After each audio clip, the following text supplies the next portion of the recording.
some screens I feel don't need it immediately, it's too much. So can anyone share what we did yesterday? What did we speak about yesterday?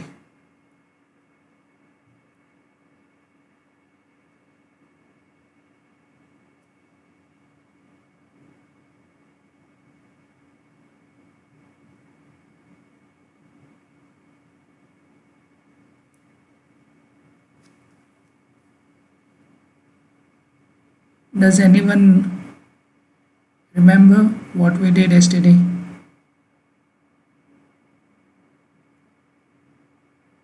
Yeah, we did processor architecture, and so let us start. So in processor architecture, we spoke about symmetric processors, right? When two types of processors are same, so the cores within the processor, they are same, and we spoke about asymmetric processors. For example, a CPU and a GPU, they are asymmetric processors. They are different and meant for different purpose. And then we spoke about a processor architecture called U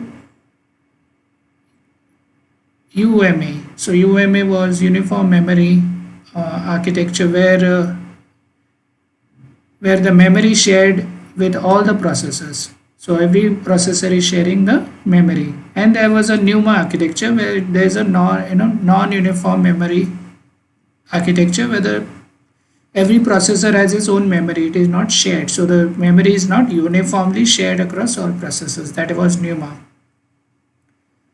And let me at this moment start the paintbrush. Then we spoke about processor types. We spoke about an SIMD, single instruction, multiple data.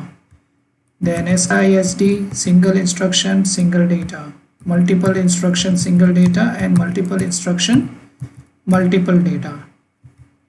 So we spoke about this processor, and I gave you an example of my laptop, which is having an MIMD CPU, and with MIMD CPU with 4 cores, and each core is a SIMD, which means I can give one command, but it will operate on multiple data. So your GPUs are mostly SIMDs, like it constantly has to process a lot of data compared to instructions. So that is where today, so we spoke about CPU versus GPU, and then today we are going to look at NVIDIA's, this is a company which is very famous, and it manufactures GPUs, and lot of your it achieves lot of parallel processing, and it is mainly used to process your videos, your images, your games, machine learning. Wherever there is a lot of data, your GPU is used. So in GPU, the functionality is mostly simple, right? So we gave an example, like we want to show a pixel on the screen. I want to know what is the color of the pixel. But so that function is simple, but the number of pixels is too much, right? There is on a screen with a resolution of 1000 by 1000, we're looking at like 10 raised to 6 data points. So that many pixels have to be displayed. So in a GPU, the instruction is one, but the data is many, and that is why the processor that suits this is SIMD processor.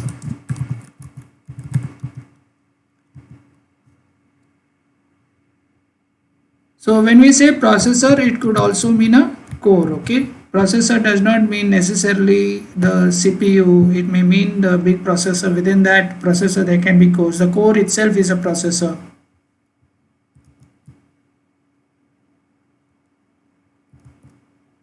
Okay. So this is what we studied yesterday, and today we are going to see a case study of NVIDIA GPU.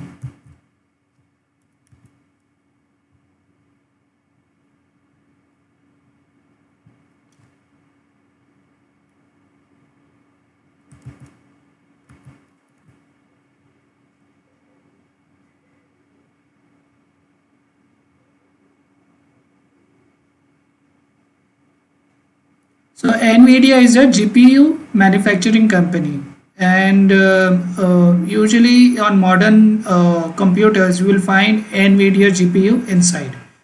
So you can find NVIDIA GPU next to Intel CPU in the modern day laptops.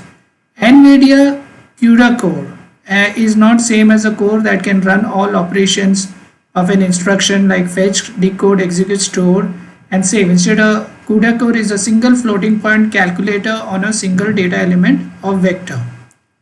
And streaming multiprocessor is a group of multi CUDA cores. So let us understand this first. So at a very high level, you're looking at a CPU, which was your, since the day computer was born, CPU was always there. And now GPU is a prominent player in the computer because we are looking at when we play games, we are having high quality images, right? High quality videos in the games. It almost the animation looks very real. So that requires a lot of frames to be processed every second, and one frame is basically, it depends on your screen resolution, right? If it's 1000 by 1000, 1000 on the x-axis and 1000 on the y-axis, so you're looking at that many points to be processed per frame. So there's a lot of processing that needs to be done, and that's why GPUs are used in today's times. So CPU might have, so we already mentioned about what is inside the CPU, right? We may have one or more cores. So usually we look at 4 cores over here, and then we have an ALUs and control unit and register and cache.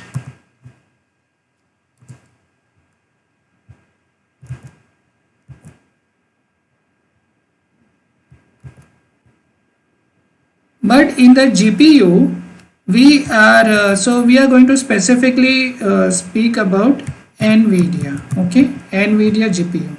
NVIDIA GPU, their cores, they don't call a core. They have something known as a CUDA core. Now these cores are actually physical cores. Okay. Oh yeah. But the concept of core is changing now, because a core is able to do multi-threading. A core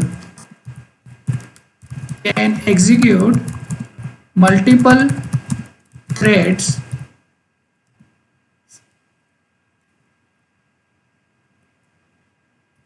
okay, so remember this.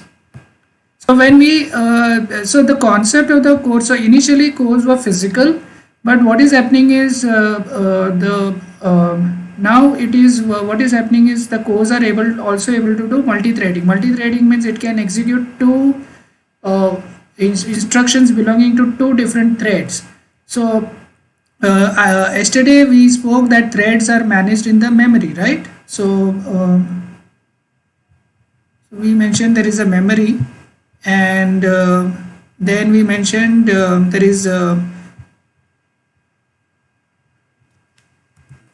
thread 1 in the memory, which has a code plus data, right?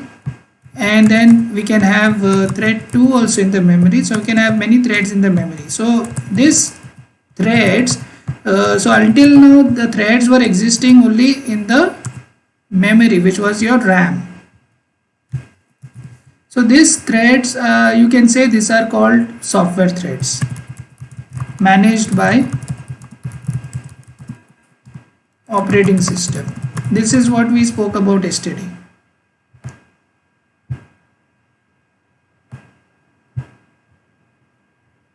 So let us give some space to, this is thread 1 in the memory and this is thread 2 in the memory.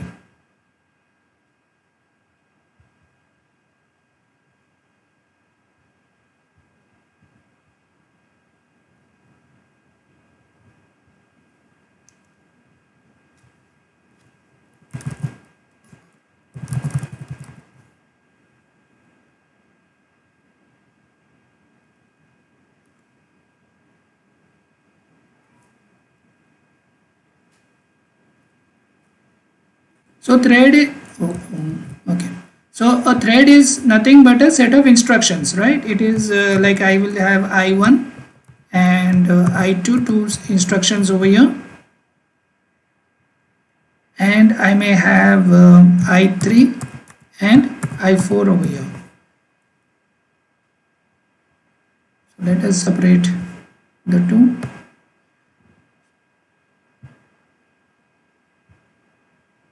Right, so thread 1 is I1, I2, thread 2 is I3, I4, and the operating system has to queue all these instructions and work with the processor, right? So this is how it works. So everything comes to the operating system, all the instructions comes to the operating system. The operating system schedules all the instructions and gives it to the processor. Now we said how many instructions?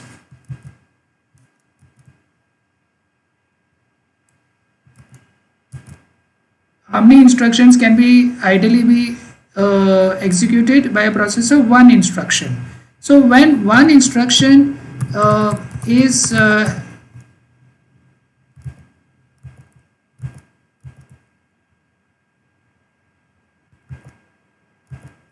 so when one instruction is supposed to be executed, where it is coming from, the operating system has to load the instruction, right? Load the instruction, load the data into the registers, then retrieve once the instruction, then the whole process works like fetch. The instruction itself then is broken down into 5 steps, right? Fetch, decode, execute, store and save. An operating system is coordinating between the processor for that only one instruction. So when this one instruction is on the processor, where is the other instruction? The other instructions are waiting in the queue over here, right? There is a queue over here where all the instructions are waiting. So while your I1 is getting executed, I1 has taken all the space, you can say it has occupied all the resources. Nobody else can work until I1 gets out. So I1 has to get out, then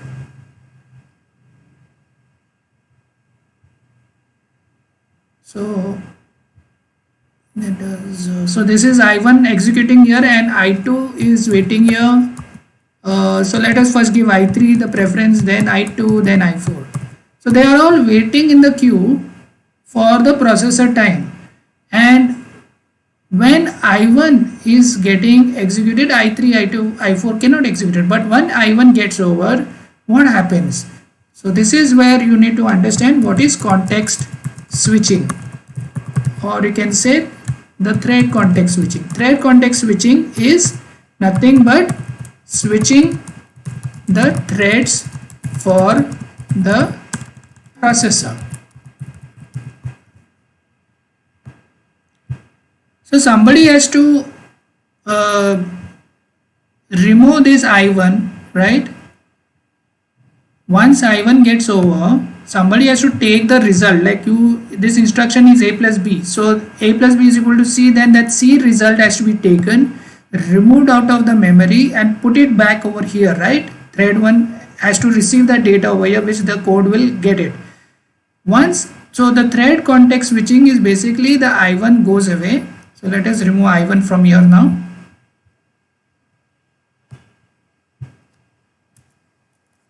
And the thread switching I3 takes place now.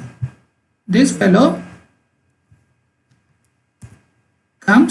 is loaded into the processor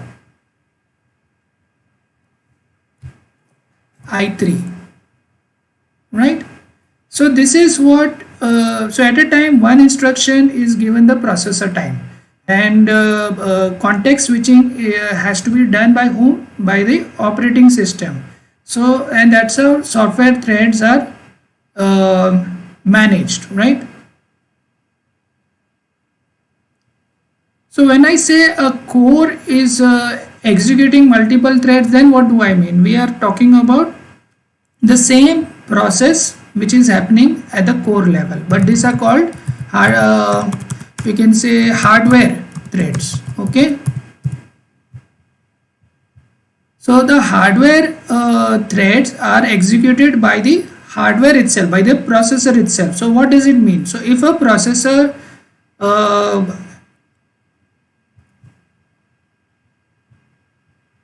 so let us say this, let us remove this I3 also. Let's say assume this is gone. Let us a core can execute multiple threads. Hardware threads means it can do the same thing. It will have the same similar queue over here. So there is going to be a processor is going to have a queue. So this is we are storing the information of the I2 and I4 along with the data inside the processor queue.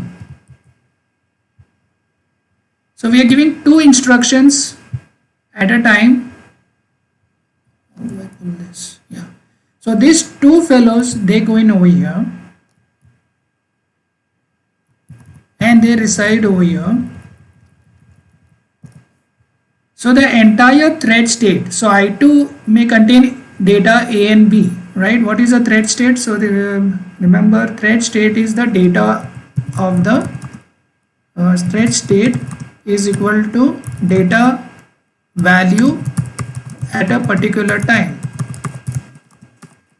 So at time t is equal to 0, A is equal to 3.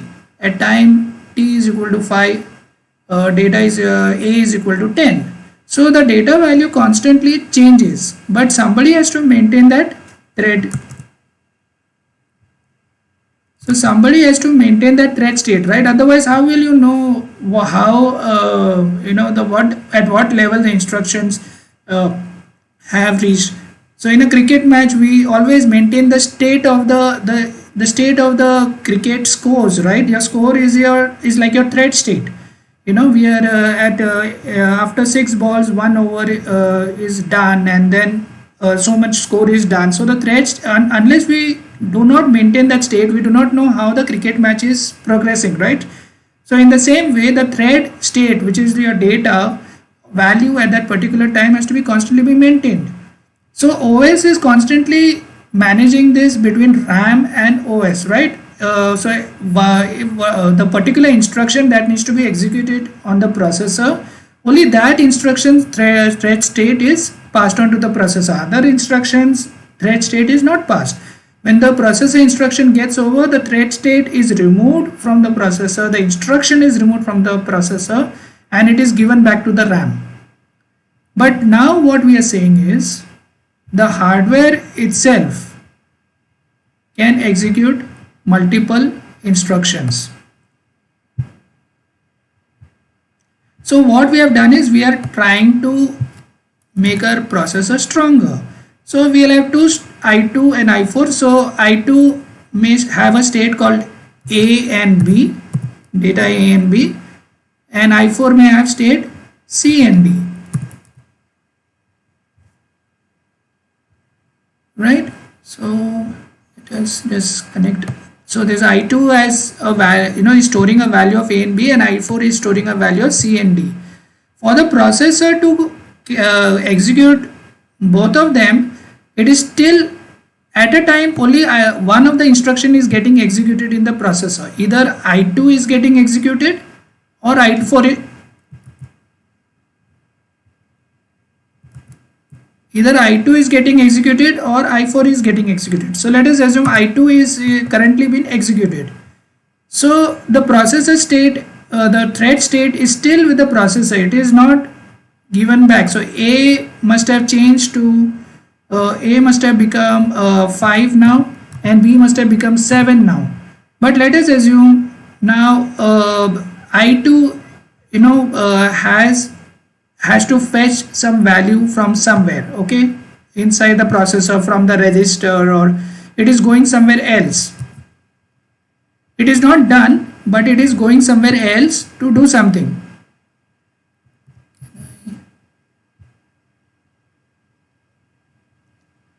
So let us assume within the processor it is going to fetch some value. The drawing is not that good, but please don't mind.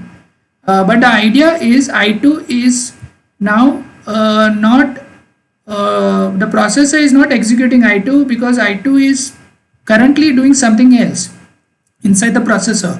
In that time the processor is free and I4 can be given the place, and that time context switching has to be done inside the processor between the two threads, between the two instructions.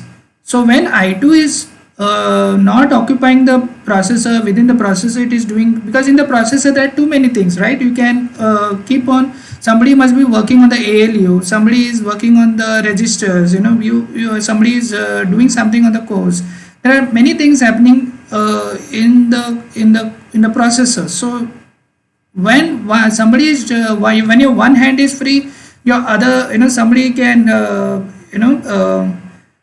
like the other hand can start working, right? That's the way. So the all that whatever OS was doing all this time between OS and RAM, between the two threads, between the two software threads, the hardware is doing between multiple hardware threads within the processor. So this kind of technology in Intel is called hyper threading.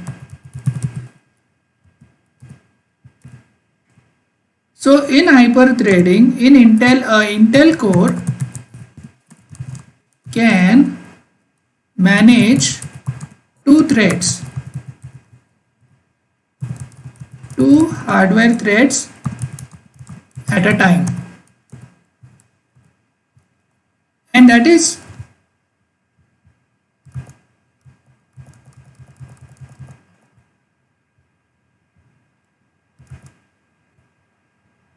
so how many physical processors we have? We have one physical processor, but how many threads are running on this processor? We are having two threads running. It is like two instructions are running. It is like two cores are running. That is why Intel will say, oh, how many cores you have got? You will say, oh, if I'm a single processor, I've got two cores. If I'm a quad processor, means I've got four physical cores, but it will say I've got 8 cores. So this is what it is, logical cores. It is not physical cores. Okay, the concept of cores is now changing. So if the company is saying I have got so many cores, you have to be very sure, are they talking about physical cores or are they talking about logical cores? Now if you look at my system,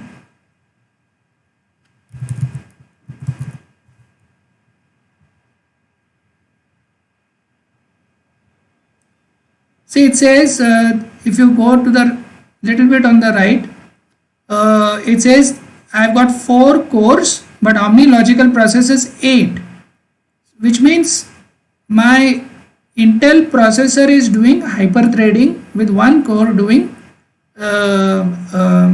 two processes at a time, two instructions at a time. So this is where when we talk about cores, so I'll have to wipe this out now, I guess.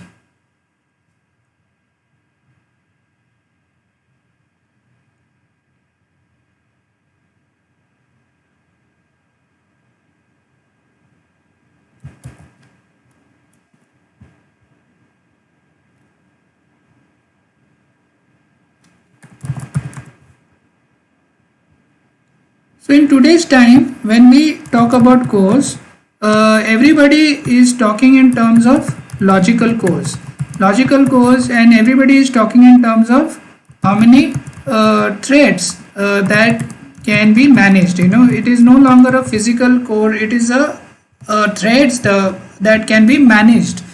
So which threads are we talking about? We are talking about hardware threads, right? So the power of the processor, the software which was there in the RAM is almost getting inside your core of the software which was there in the RAM is almost getting inside your processor, right? Your processor can itself do it as its own memory. It can save the state of 2 instructions at a time. Tomorrow we do not know how powerful the CPU may become. CPU might almost become like a, very basically they're keeping on making it stronger and stronger and stronger. So your processor itself is so powerful that you may require a lesser processor to run a car. So that is a different area of your technology or hardware technology. If you're interested in processor architecture and parallel programming, this is where you have to get into. So this is where when NVIDIA says I have got so many cores, they are talking about a CUDA cores, right? So when we are talking about CUDA cores, they are talking about more like a logical cores, or you can talk about the threads that are managed. So it is not we don't have a real number. NVIDIA does not never talks about physical cores at any given time. They don't even say it is a logical core. They just say we have so many cores, 1,000 cores. But what does that mean? Does that mean really you have that many cores? No, the architecture is different.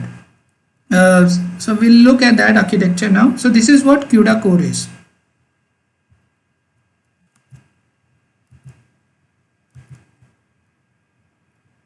So we say NVIDIA CUDA core. So it's given in the slide. NVIDIA CUDA core is not same as the core that can run the operation of an instruction. Your normal CPU does this fetch, decode, execute, store and save. But this is not done by the GPU. Your GPU is working with graphical.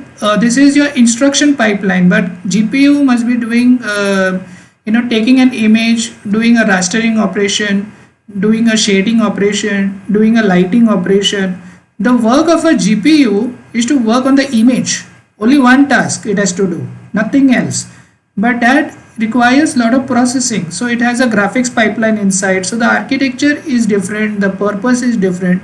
So a CUDA core is single floating point calculator on a single data element of a vector. So I think, yeah, so this is your CUDA core. It looks like it has a operand collector. It is like your input value. This is like your output value. And what is inside? It is a floating point unit and a integer unit. So what is a CUDA core look like? A CUDA core is nothing but a calculator. Because floating point unit and integer unit means I can do addition and multiplication of floating point numbers and integers. This is the power of the core. Okay, this is one of the power. This is nothing but a calculator. It is like your ALU inside your CPU. Your ALU inside your CPU can do simple mathematics, right? A plus B. And here CUDA core is can do floating point unit and it can work with vector registers. Yesterday we spoke about vector registers, right? Where it can process an entire array in a single time. At the same time, we said a core can handle is a SIMD nature. SIMD nature means I can have one instruction going inside and many data lines going inside at the same time. And in one instruction, 32.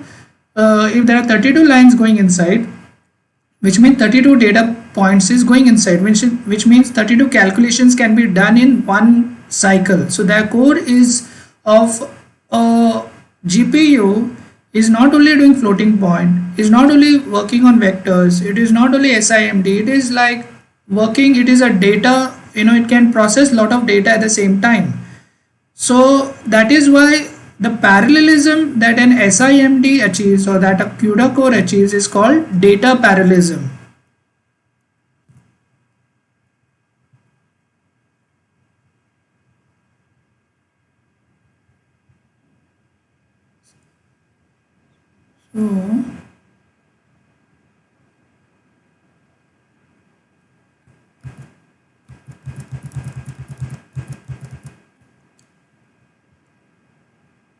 So in a GPU, we mostly speak about CUDA cores, and CUDA cores is nothing but we are relating not to physical cores. We are not even bothered about physical cores. What we are bothered about is how many threads it can manage. So a GPU or NVIDIA GPU is a mix of SIMD plus it's a mix of multi-threading.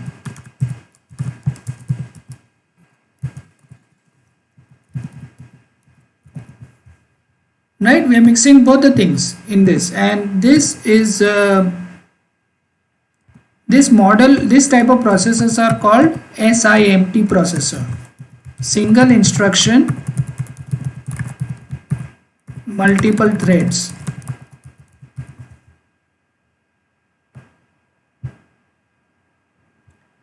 So let us assume I have got an array of 32 1000 points. I need to calculate each data element, right, of a 10,000. This is my function that needs to be executed. Calculate each data element means when we say calculate each element means what is a of 1, right, what is a of 2, what is a of 3,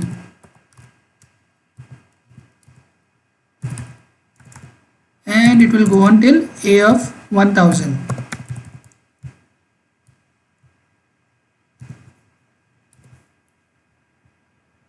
So what GPU does is so inside a NVIDIA GPU, a function is called a kernel. Okay, a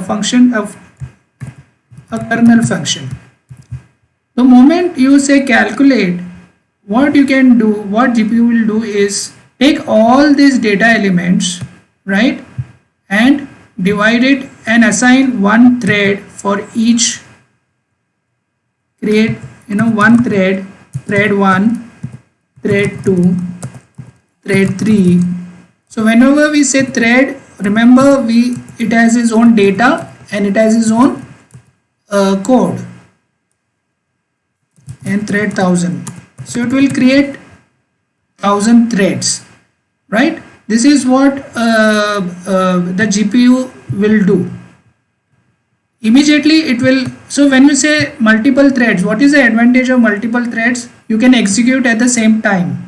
One thread is not dependent on the other thread. Even though this is one function and this is one array set, we are breaking down this one function and we are breaking down the data into multiple threads over here. Then these threads, we are packing it as thread blocks, which means each block will have 32 threads. Then so just like we have 32 threads, since there are 1000 threads over here, we'll have thread block 1, right, thread block.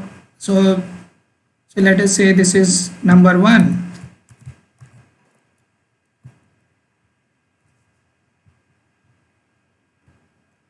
We'll have a group of thread blocks, right?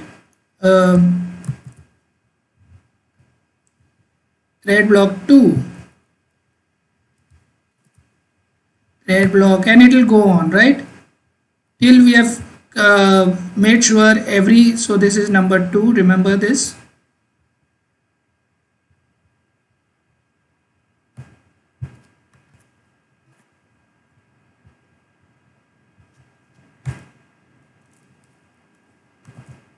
So for a 1000 threads, let us assume 30 into 30 is 900, right? So and then another 100. So we are approximately looking at 35 thread blocks.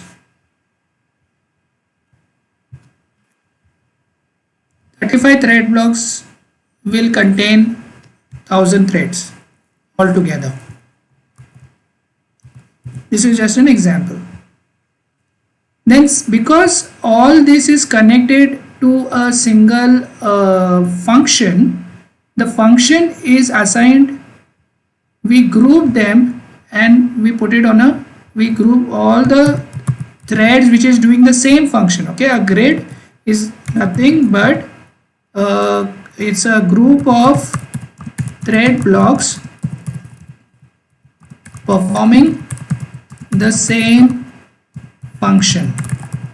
In this case, what is the same function? We are calculating the data element for that particular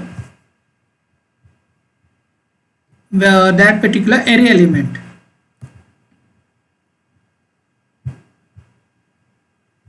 So there are so here you have number of threads. Let me give a different color. So here you little smaller. So here you have number of threads, right?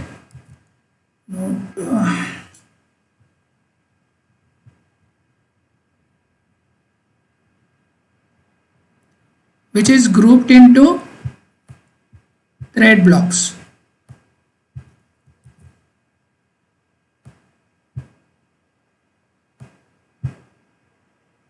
Right? And then thread blocks is grouped into grid.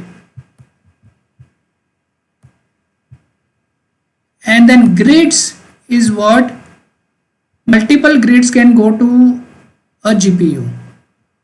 Your grid is given to a multiprocessor.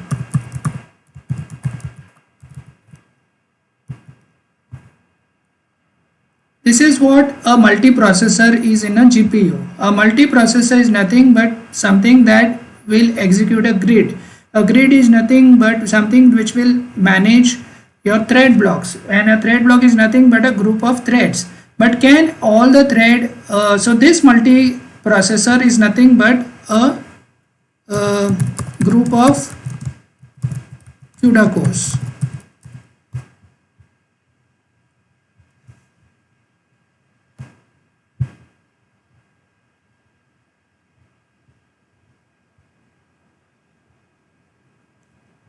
Okay, and diagram is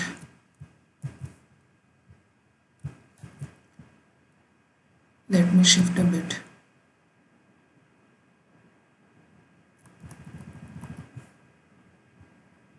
A one CUDA core can manage 16 thread states.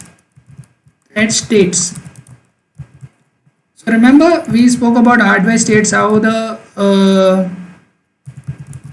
processor is managing the thread state inside, but at a time only certain number of threads can be executed, right? So one core can manage 16 thread states. At a time only one thread will be executing, but it will never, once you give the threads, it will the CUDA core will manage 16 threads for you. 16 threads means it will map to 16 points over here. So this is how how your NVIDIA GPU manages everything. This model is called SIMT. We are not speaking in terms of number of data points, but number of threads.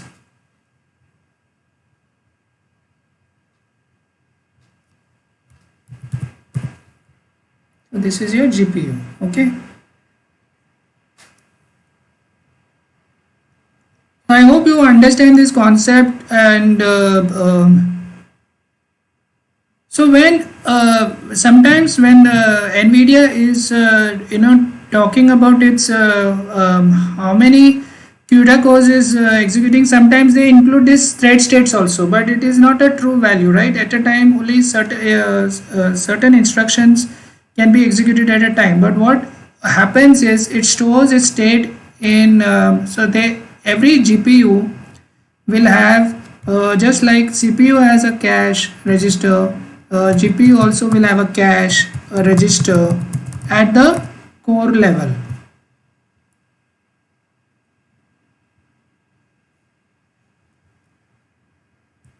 Let us go back to the slide and see what is there now. So a streaming multi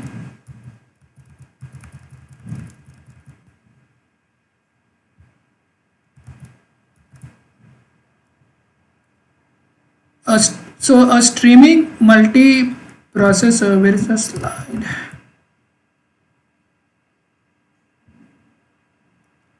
A multiprocessor is a group of CUDA cores, okay, and this is the CUDA core, and how many threads it can manage? 32 threads. But tomorrow it can manage more threads, maybe the processor can just come up with the right electronics and the right mathematics to manage everything. Okay, what is a warp? So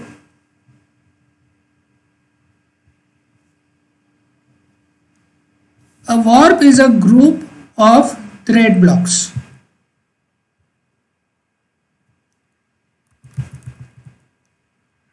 Okay, so a warp is managed by a warp. So just like we have a cache and register, we on the multiprocessor on over here we have got two warp schedulers. So what is a scheduler? Now there are too many things on the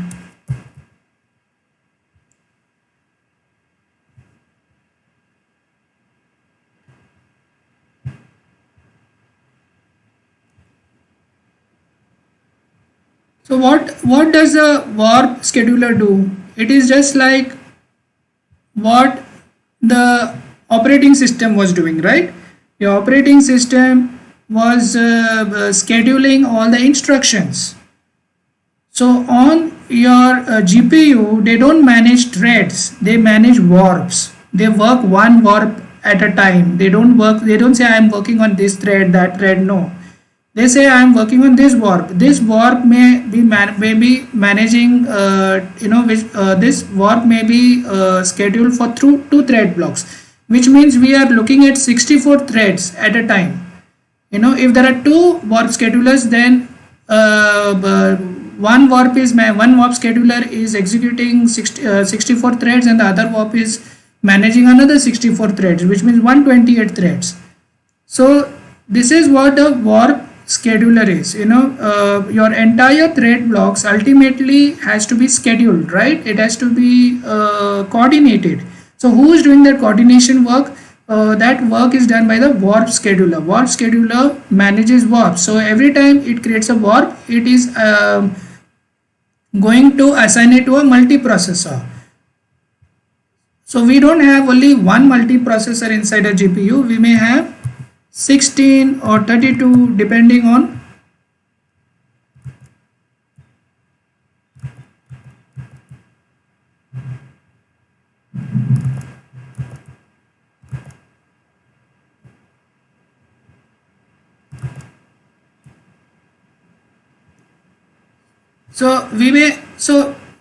just you can see how the entire thing is multiplying.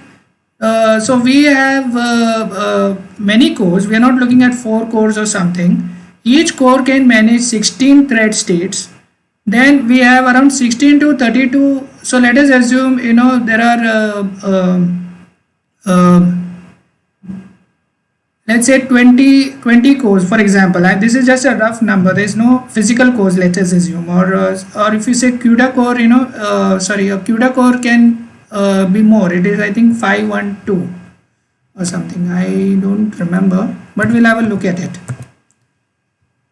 So we can have 512 CUDA cores. A CUDA core is managing threads. Each CUDA core is managing 16 thread states, and a group of CUDA core is managed by a group of multiprocessors. So there may be 16 to 32 multiprocessors. Each multiprocessor is scheduled for warp by the warp scheduler. So there are two warp schedulers running at the same time, means two warps can run at the same time. And what is two warps can run at the same time means each warp has got a group of thread blocks. So that means that many thread blocks can run, and each thread block can have multiple threads, and each a group of threads is assigned to each data element. So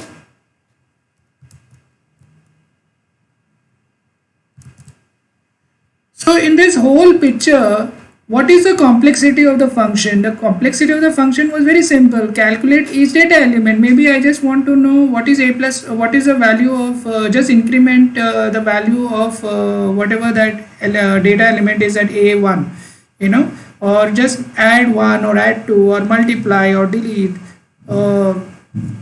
not delete, sorry, add and multiply the arithmetic operations. And but here we are looking at floating point operation. So GPU is not only doing simple calculation, but it is doing floating point calculations.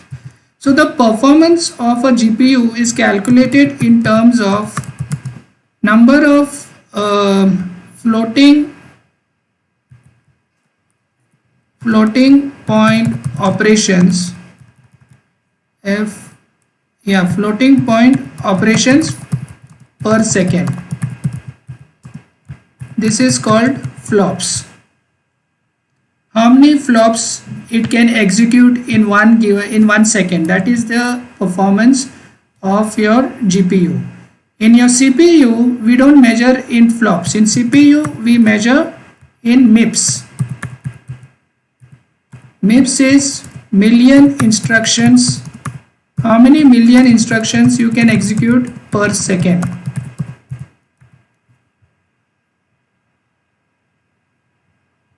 So here the CPU's job is to execute as many code, as many instructions as possible, but GPU, no, they are not worried about executing too many instructions. Do execute one instruction multiple times and do it very efficiently, but don't go back to RAM all the time. Now CPU has to, where is the,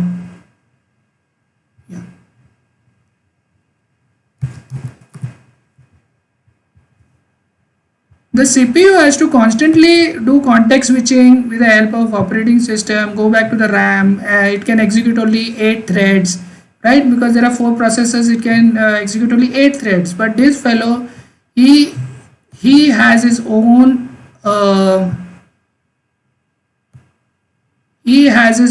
memory. He has a global memory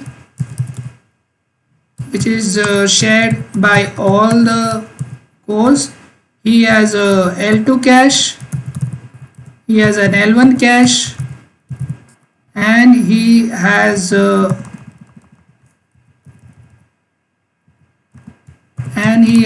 vector registers,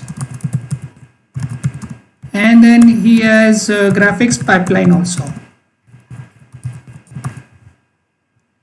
GPU, once you give a task to GPU, a good programmer would make sure that it doesn't go back to the CPU, and the good programmer will make sure everything is circulated inside the GPU. So the GPU is like its own industry. Once you give an instruction, it can repeat that instruction, run that instruction with 1,000, 10,000, 1 lakh points in few seconds. That is the power of GPU. And where do we require this kind of operations? In image processing, as I said, right? We have to calculate the pixel, we have to convert a diagram into something, we are modeling, so those kind of application is where GPU is more suited for.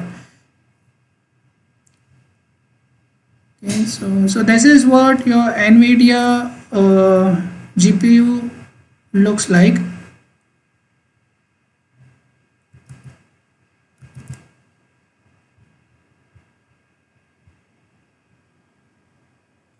So there is a thread block over here, which is thread blocks are arranged as WOPs, and WOPs are managed by WOP scheduler, and WOPs are the WOP scheduler will take the WOPs and give it to a multiprocessor. Multiprocessor is assigned a group of CUDA cores, and there can be multiple multiprocessors inside your system.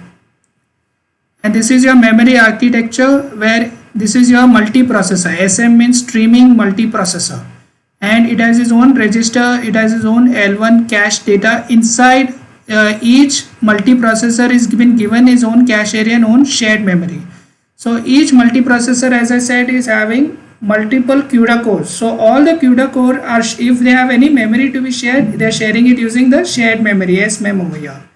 In the same way, we may have 16 multiprocessors inside your GPU, and each one of them will have L1 cache. So what is the advantage of L1 cache and registers? You can fetch the data very quickly. You don't have to go back, you don't have to context switch also so many times. So your context switching is a very expensive operation, because it requires, it's like somebody is you have given a room on rent and somebody is staying there, let's say. You cannot get the second person in unless that first person is staying there, right? That is context switching. So that operation takes time. That operation and all the things inside the house has to be removed, and the new things has to be brought in, and there is a process that has to be followed. So context switching is not a good a good cheap operation. It can take time if you are going back to RAM every time. So if you have to do context switching, do it with your registers and your L1 and your shared memory. GPU has it, right? So we have given you the number of how many cores you want, you get it. How many thread blocks you want, you get it. How much cache you want, there's a good amount of cache to manage your threads. Everything is here. All your thread state management can be done inside your multiprocessor itself. You don't have to even get to the L2 level. L2 level is basically your cache, which is shared now between all the SMs, right? So you want to share some data between the two grids. One grid is running in this SM1 and grid 2 is running in SM1 and 2, whatever. You need some data to be shared. L2 is there. Your register is the fastest memory, but it is the smallest memory. After that, you get your L1 cache. Your caches are the fastest memory after registers, and after that you have a global memory. Global memory is again something that your CPU and your GPU can share. So if your CPU is writing, ultimately your program will start on a CPU, right? Then what instructions are going to run on the GPU, that decision has to be done. Some things is going to run on CPU and something is going to run on GPU, but how are they going to exchange the data? That is where your global memory is coming into place. Your global memory is like a bridge between your CPU and GPU. But once from the global memory, whatever data is needed by the multiprocessor, it is all traveling to L2 cache, L1 cache, shared memory. So you see that once the data gets in over here, it will not go on the global memory unless I need to contact back the CPU. So your global memory is a bridge between the memory bridge between the CPU and GPU. This global memory is not RAM. Okay, remember this. This is all part of GPU. I think global memory is around 6 GB. Your RAM itself will not be 6 GB, but this global memory is like 6 GB. So you can understand this GPU is a very powerful processor designed to do processing of single instruction, not a very big code. If you have a very complex code, it doesn't make sense to run it on the GPU. What type of code runs on the GPU? Anything that deals with data, where the instruction should be small, but the data should be huge.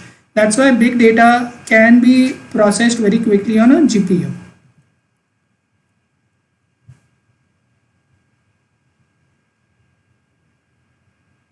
So this is the same thing that we spoke about, how many multiprocessors are there and how many CUDA cores are there.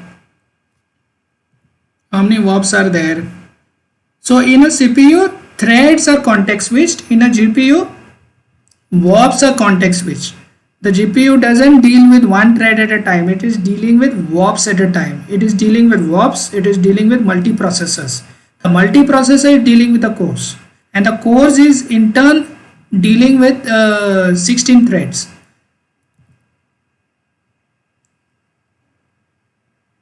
So you can have easily 1000 active threads running in one clock cycle. So remember, what is a clock cycle? It is one tick of a second. So we'll have so if it is 2.8 gigahertz, means it is like 2.8 into 10 raised to 8 times it is ticking every second. In that one tick, 1000 threads are running at a time, and at the same time another 9000, because your one core is one CUDA core is managing 16 threads.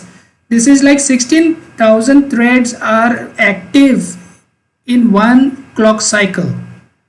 And if you have to multiply with the number of ticks into second, then you are looking at millions of threads per second, right? And we are looking into teraflops then. That is the kind of performance GPU achieves.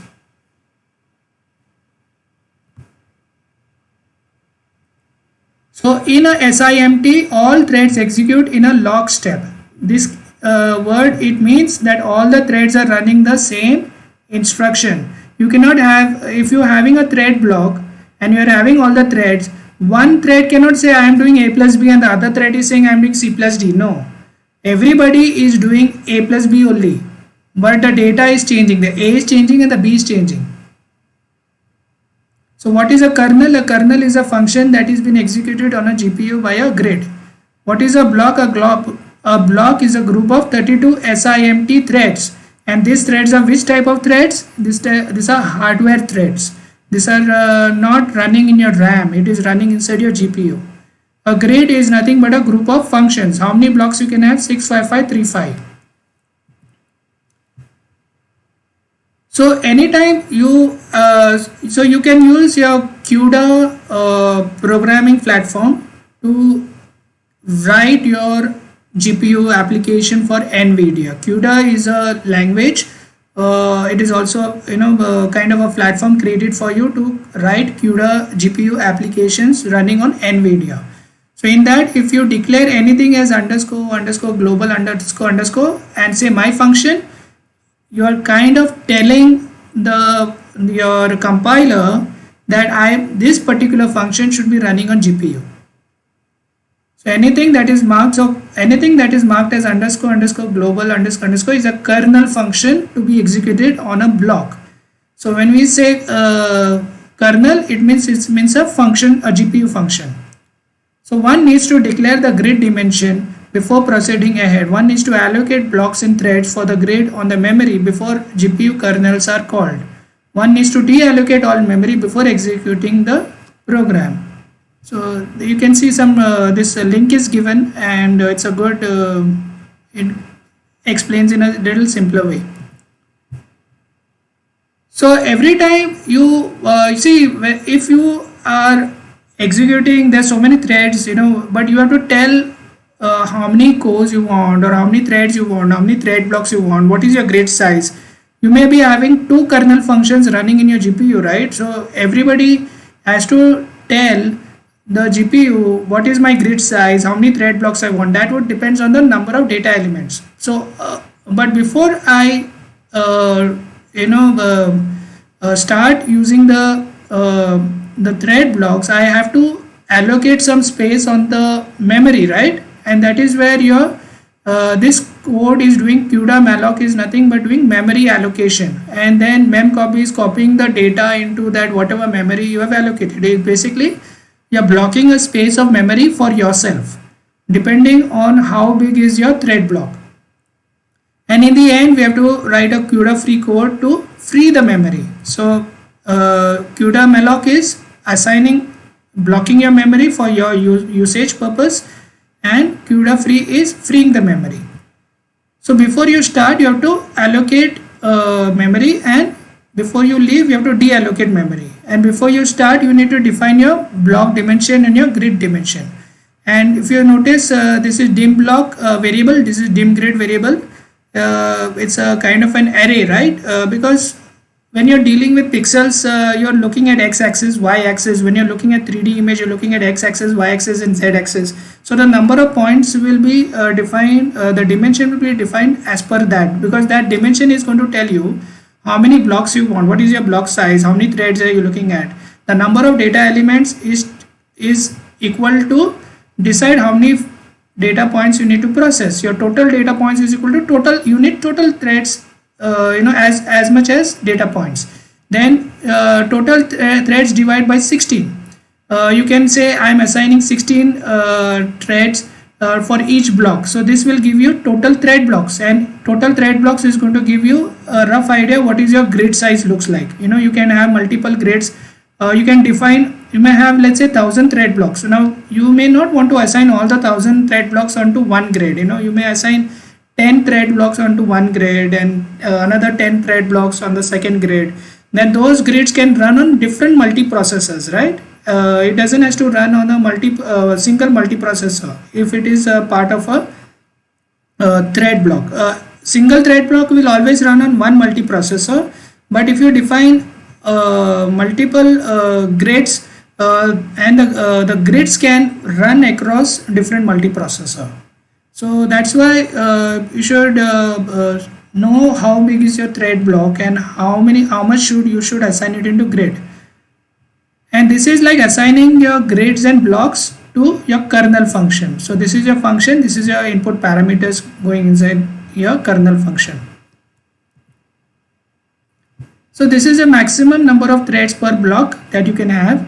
Maximum dimension size of your thread block, it can be 1024 into 1024 into 64, and maximum dimension size of your grid, how big it can be, 65535 into 655. So you can have this many grids, and you can have this many threads blocks, you can have this many threads per block, 1024. So you can, if you multiply all this number is going to be very, very big. But it does not mean all the threads are executing at the same time. As I said, some threads will be in the queue and stored in the cache or the memory. Somewhere it will be stored by the warp schedulers. So that is all about NVIDIA.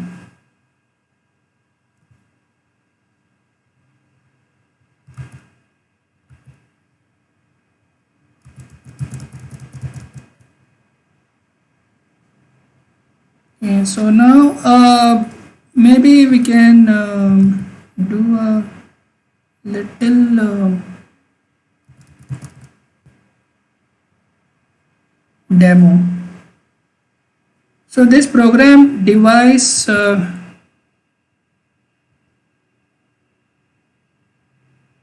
us close. So I have installed Visual Studio 2019 Community Edition. Then I have installed CUDA, your CUDA kit, your CUDA toolkit, and I have installed some samples which we can test. So this is your C and C++ program is so the languages that mostly is used on GPU is C or C++. So it is not a very easy language, but that is the language being used because C and C++ is very close. It can work with assembly language code. It can work with memory addresses. It can it can manipulate a lot of things at the hardware level, and that's why that language is used. Okay, so this program device query.cpp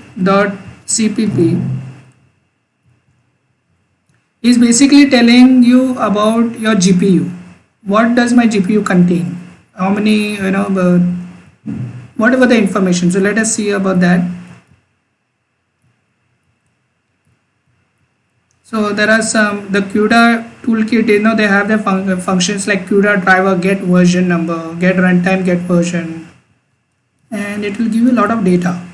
What is the global memory size, that your GPU has. Then how many multiprocessors are there, how many cores are there per multiprocessor, and GPU has its own clocks, so it's called the GPU clocks. So and it has a memory clock also. So two clocks are there. So this program is basically giving you all the data about your GPU. So let us run this and see what it shows.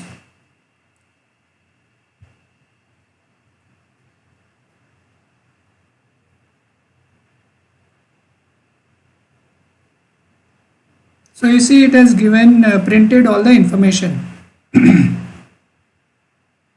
So my device, so a GPU is called a device inside your programming, and your CPU is called a host. So your host is equal to CPU, your device is equal to GPU. So that is what, so your GPU is called a device inside your program. So it says your device is GeForce GTX 1060 with Max-Q design.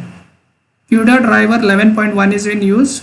Total amount of global memory is how many MBs? It is 6144 megabytes. It is like 6 GB, right? I told you. So there are 10 multiprocessors inside my system, and each multiprocessor has 128 CUDA cores. So total how many CUDA cores are there inside my system? 1280. And one core can manage let's say 16 threads. So we are looking at around approximately 16,000 threads that is managed by the system. Then this is the speed of the clock, GPU memory clocks. L2 cache. L2 cache is something that is shared between multiprocessors. So what is the cache size? 1572864 bytes, which means it is 1572 kilobytes, which means it is 1 megabyte. So L2 cache is as big as 1 megabyte. So 1 megabyte doesn't seem big for our hard disk space is usually it is in terabytes or gigabytes, but 1 megabyte is hardly anything. It is not even an image size, but for the data it is only used for data, you remember, and cache is expensive hardware, and that's why it is used in it has a limited use, specialized use for the graphics. So then total amount of constant memory. So there is a constant memory where some data which is constant, right? Your, let's say, pi r square, it is a area of a circle. Your pi is a constant, right? So that constant memory, pi, the value of pi can be used by all the programs, by all the threads. You don't have to load that every time for every instruction. If you need a value of pi, you go to constant memory. You store it in the constant memory. Only one time you store. So only if you store only one time, then you are occupying less space. That is what constant memory is used for. Then total amount of shared memory per block. So each thread block is getting a shared memory of how many bytes? 49152 bytes. That is almost like 49 kilobytes. Total shared memory per multiprocessor is 98 kilobytes. Total number of registers available per block is 65536. So this registers is most likely we are talking about vector registers. Remember, vector registers can store array data sets. Maximum number of threads per multiprocessor. How many? 2048. Maximum number of threads per block 1024. Maximum dimension size of a thread size 1024, 64. And maximum dimension size of grid size. You can see this dimension is very big compared to what I gave you in the presentation, which means this processor, this GPU is very powerful. Concurrent copy and kernel execution. Yes, with 5 copy engines. So concurrent means at the same time, which means we are talking about 5 kernels, functions executing at the same time.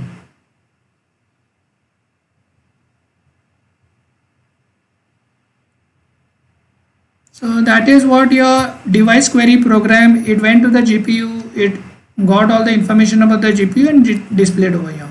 So that was your device. Let us see what we can run. This is a matrix multiplication program. So this may come up as your assignment, I'm not sure, but let's see. Okay, all these programs that I'm showing you. So this is your matrix multiplication. Is a we want to do multiply a matrix. Okay, I hope you all understand what a linear algebra matrix is. Your image processing is nothing but it is a mathematics of linear algebra. Okay, it doesn't deal with a plus b, it deals with matrices, and matrices is all over the place in GPU. So how fast a GPU can calculate a matrix uh, is very important.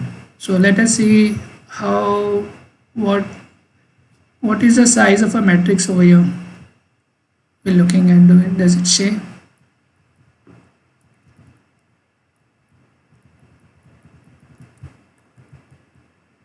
Where it is defined.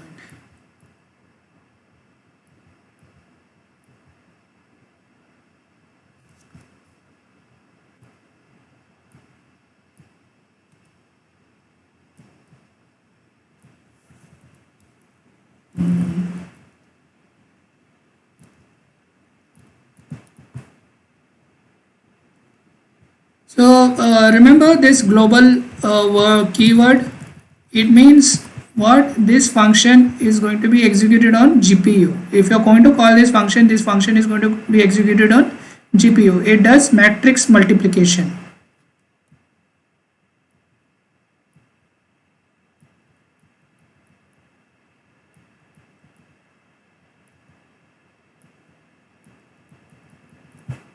So here it is doing some memory allocation on the host. Your host is your CPU.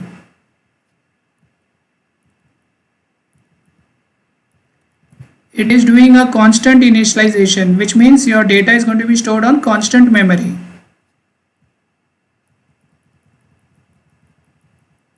And CUDA malloc, this means it is the memory is going to be allocated on your GPU. So here you are defining the dimensions for your thread. Dim 3 threads, this is my block size, this is my grid, this is how much I want. And finally what you're doing, you are calculating, you're calling my kernel function, matrix multiply CUDA, and you're assigning this grid, threads and stream to the matrix MUL CUDA function. And these are the input parameters that is going inside your system.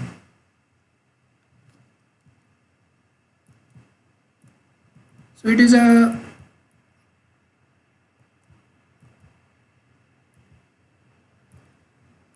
so at the end of the program you free all the memory.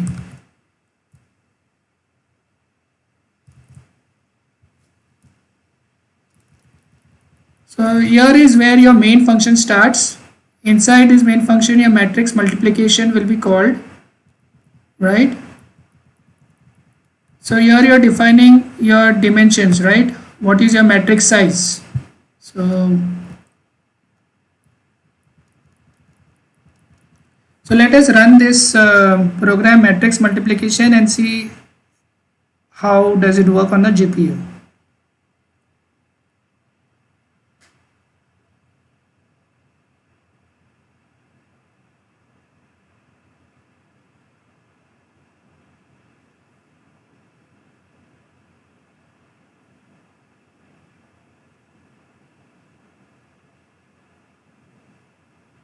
Okay, so it says matrix A was the dimension was 320 by 320, matrix B was 640 by 320. So you can find out how many data points were there. That many data points would be equal to that many threads were running. So it multiplied all of this in how many milliseconds? In 8 milliseconds. 1 second has got 1000 milliseconds, and in that 1000 within 8 milliseconds all these calculations was done. And how many threads was created per block? 1024 threads were created per block. And what was the performance? 14 gigaflops per second. That was performance. So you see how fast this is a very big calculation, right? Matrix A into matrix B is a very big dimension. So they're definitely looking at around I think a lot of points like 25,000 data points we are looking probably over here to be calculated. And so it just took 8 milliseconds to calculate this. So that's the power of your GPU. The name of the GPU is called Pascal. So if you hear Pascal, either in GPU world, they are referring to this device. So they will say a Pascal can execute your matrix multiplication in 8 milliseconds.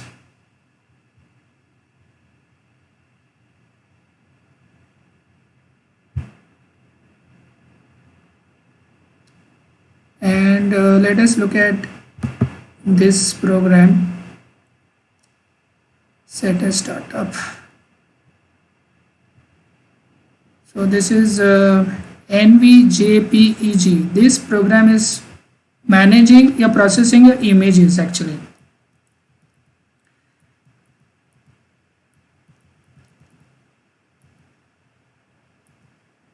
So in general, all your GPU code, you have to define your block dimension, thread dimension, and grid dimension. Then you need to allocate memory. Then you need to call your kernel function. Once your kernel function is done, you deallocate the memory and you are done. That is your general logic for any GPU program. So here you can see it is processing all the images. It is doing sub-sampling work, So every image is nothing but a set of raster points. Every point is got some color, and images are nothing but but that.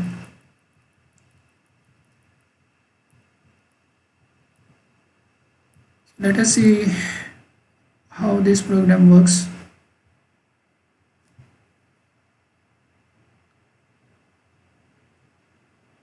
Okay, so this is all the images it has processed in a very short time. Did you notice how fast it processed all your images?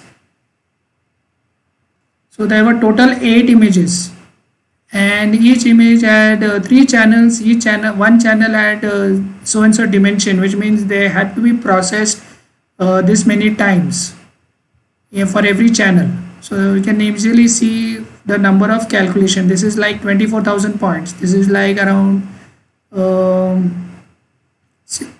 200 into 300, right? So it is like 60,000 points. Is it like 60?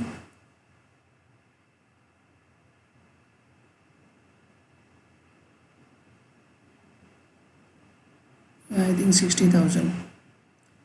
So how many, you can see every image itself was a very big processing work, and there were 8 images that were processed, and let us see how much time it took. Average images per second was 0.06. It is per second, okay, which means but it is like almost like 62 milliseconds.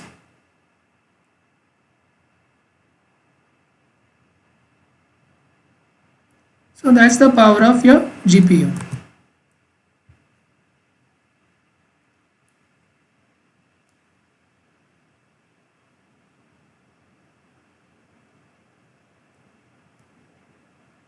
So we will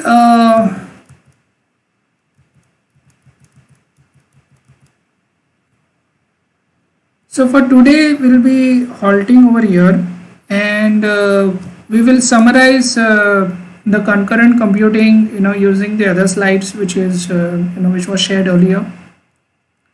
And but this is our it is very so concurrent computing is about multi-threading, and multi-threading mostly happens in memory software threads, but nowadays it also happens at the hardware level. So we are calling them as hardware threads, and multi-threading is happening even there. So how multiple threads, we are just going to learn the basics, and the kind of, we have kind of gone in the depth of what is threading, processor, how everything is working together. So we'll summarize that in the next lecture, which is going to be on your next Saturday, Sunday. So let me take the attendance.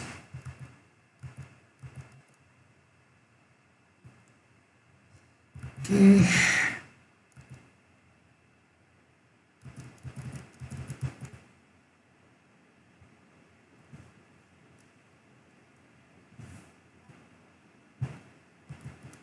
So Azhar, you came late again, um, and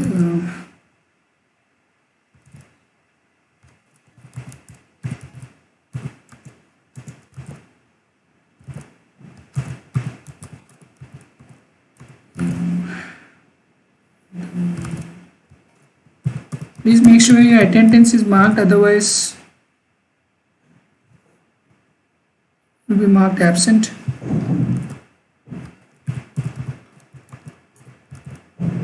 So let me stop recording.